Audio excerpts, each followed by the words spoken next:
What's going on, Met fans? Welcome back to another episode of Metcast, this live edition coming after Brandon Sproat started today. But before we get things started, please do me a favor, smash that like button, hit that subscribe if it's your first time here. And if you want to get involved in the conversation, consider becoming a member of the channel. For just $2 a month, you're guaranteed to get your comments and questions read live on air with us and our guests during our post games. Now let's get to this game. What a disappointing game. And I don't want to sound like an alarmist here on Metcast, but I will say this. Every time the New York Mets go out and set a goal, we have come up short this season. It's been nothing less. It's literally been absolutely nothing less. And I'm getting sick and tired of being sick and tired. I understand Hunter Green's a good pitcher. He's got a 2.69 ERA entering the game, but I don't care because this is supposed to be an all-time great lineup when it comes to our freaking New York Mets. And the fact we get one hit going into the ninth is simply unacceptable.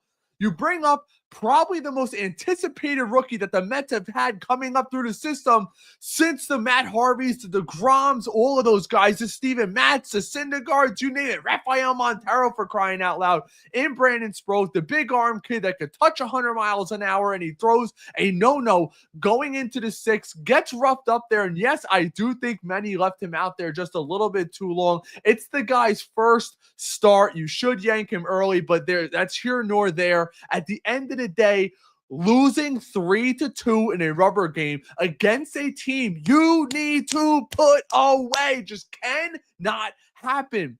Something we've spoken about a million times on this channel. I know a lot of you guys feel this way. This team lacks that killer instinct, and it is heartbreaking as a Mets fan because I know what's coming down the pike. So do you. Anybody watching this, you know what's coming down the pike. We can't get starting pitching at all, and you bring up these rookies, Sproat, Tong, McLean. Are we really going to Jacob deGrom, Brandon Sproat? Are we really going to do that? Jonah Tong? The Reds are not that good.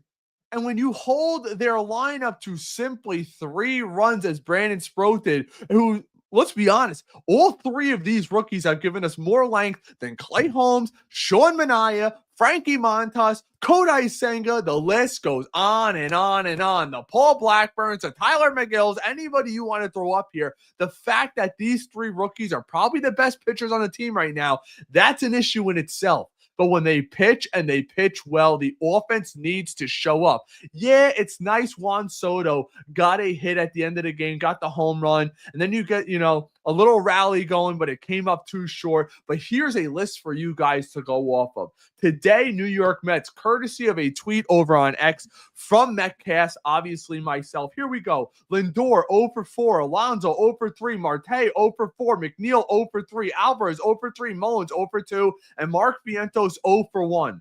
Those are all prime bats in this lineup. That's 1, 2, 3, 4, 5, 6, 7 guys who did not get a hit today. You want to say Vientos goes 0 for 1, whatever. Take it out there. 6 starters did not get a hit. And I don't know where the hell Pete Alonso has gone this last month. I really don't. What is going on with this team? Why can't all phases of this team click at the same time? It's yet to happen. We've talked about it.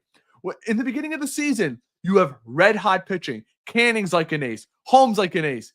Sanga's pitching to a 1.5 ERA on the question to be an all-star this year and probably should have been if we're being honest with ourselves. The offense can't hit. Then what happens? A complete reversal. The offense is raking. You got Sean Manaea, can't go more than 3 innings or 4 innings. Kodai Senga gets knocked out after 3 every start. We're throwing all these crazy arms. You finally think you fix that a little bit. You go out, you acquire the Ryan Helsleys, the Rogers, all of these guys, and now the bullpen melts down. But the bullpen holds steady today. It's like football.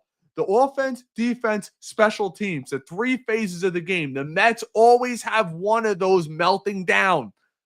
Your pitching as a whole gives up 3 runs. You need to win that game. Plain and simple. Yeah, Brandon Sproat going out there, giving you the 6, striking out guys. Look, there's a reason why the Mets held him down in the minors. From the people that I've spoken to, they wanted him to refine his slider and curveball a little bit, and you saw it today. Being able to throw that slider backdoor is going to be what is key to Brandon Sproat's success. You had the lefties and him dotting that outside corner with that slider. That is almost an unhittable pitch when you're throwing 97, 98 miles an hour. It's just, for me, it's very frustrating because this should be an exciting time as Mets fans, and it's simply not. It's a grueling thing right now. We wake up tomorrow, and I was looking at it before I came on today because I'm not going to lie. I've been locked into football all day long. I had the Met game on, but I wasn't 100% locked in. So I went back and watched a lot of the film. And now today, we go to sleep tonight. Cincinnati's only 4 games out. San Francisco's 4 games out. Arizona's 4.5. St. Louis is 4.5. These teams were dead and buried a week ago. Now we are 1 week from one of those 4 teams getting hot. We're playing Philly. Do you think Philly wants their revenge after a sweep? Listen, I love being positive as a Mets fan. I have been on the Brandon Sproat train since we drafted him out of Florida. I knew he was going to be special. And I'm not saying that I know anything else, but I watch college baseball. I'm a big Longhorns fan. You know how good they are. And I knew about Brandon Sproat for a little while. The hard thrower, he could put it together. He needed to develop his secondary because when you throw 100 in college, no one can hit you. It's about developing those secondary pitches. And we watched him come through the system, go all the way up now to the major leagues where he needs to be sticking.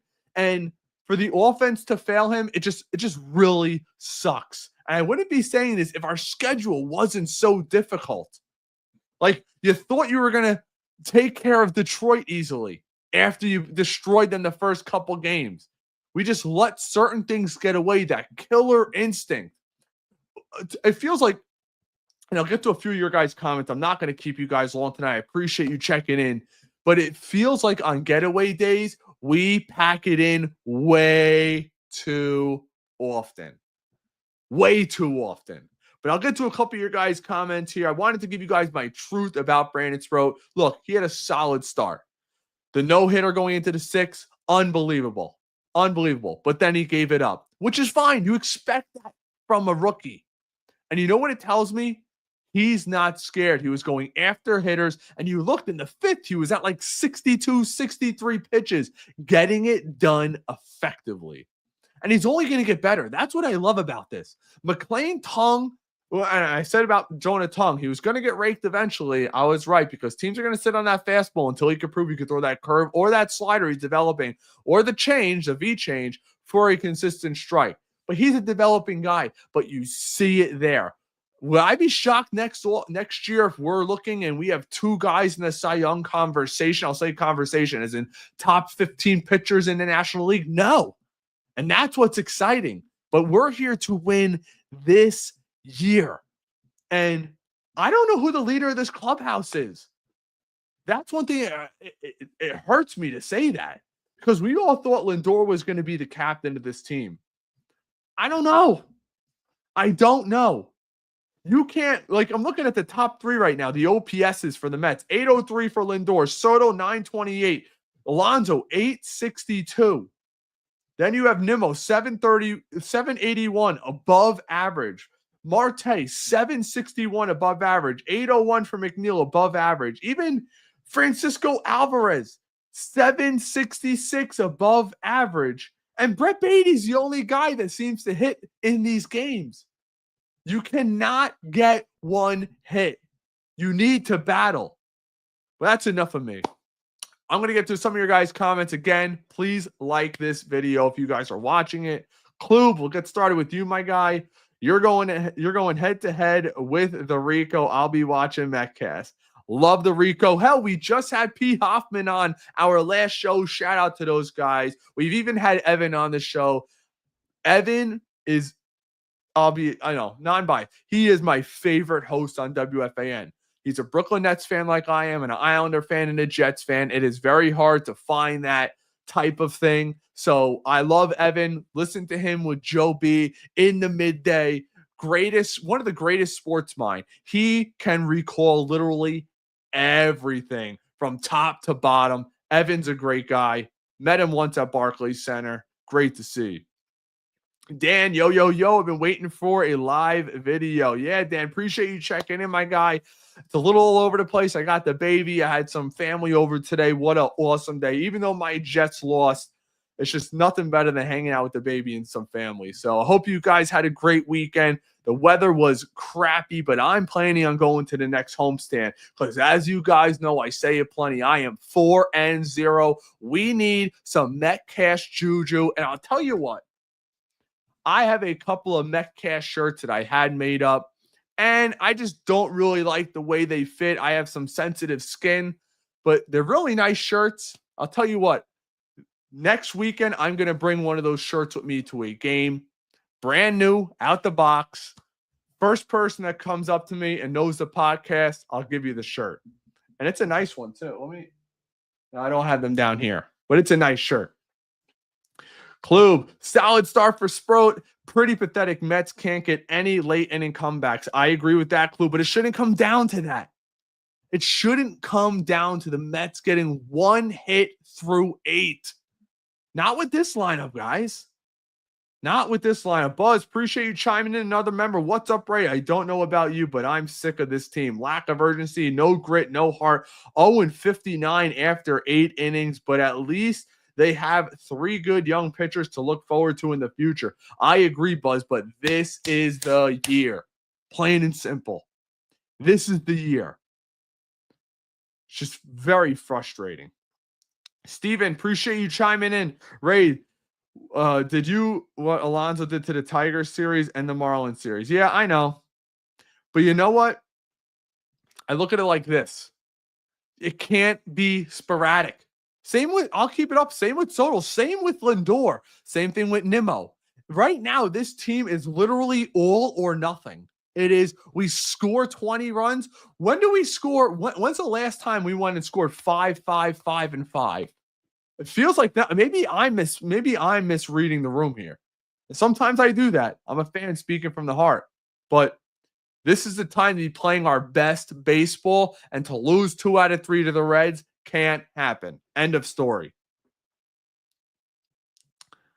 Let's see what else we got going in here. We'll get to a couple more. Liz says, I agree. Alonso is gone. A lot of people got on me for this stuff. I'll tell you this. I say Alonso's gone. Hoffman says Alonso's gone. It's not because I don't want him back. I do. I would give him 5 years. I would. But I don't see David Stearns doing it. But that's for the offseason talk. We got plenty of that. Madeline, Mets need a split at least with the Phillies. At this point, we need to take 2 out of 3. Look, San Francisco is hot. The Reds just took 2 out of 3 from us. You think they're feeling good? I'll tell you that right now. Liz, I love Evan too. He's so detailed. I agree. I will say this.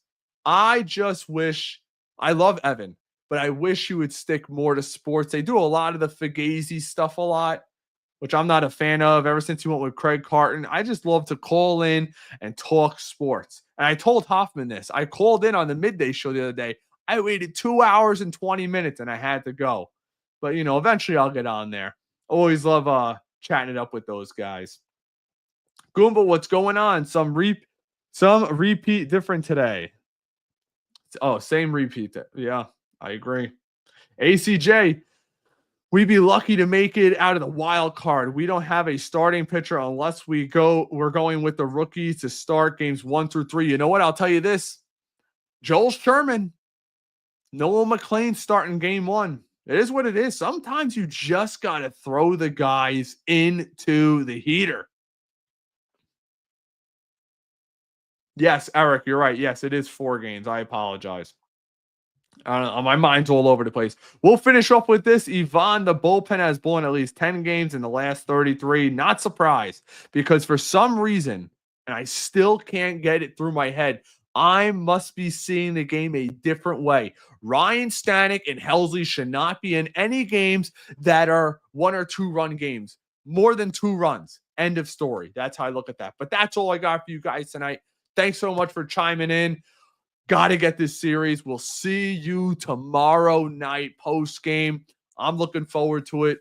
If we get that first win, it might just set a different juju for this team. But thanks so much for sticking around. Make sure you smash that like button. See you tomorrow. Let's go Mets.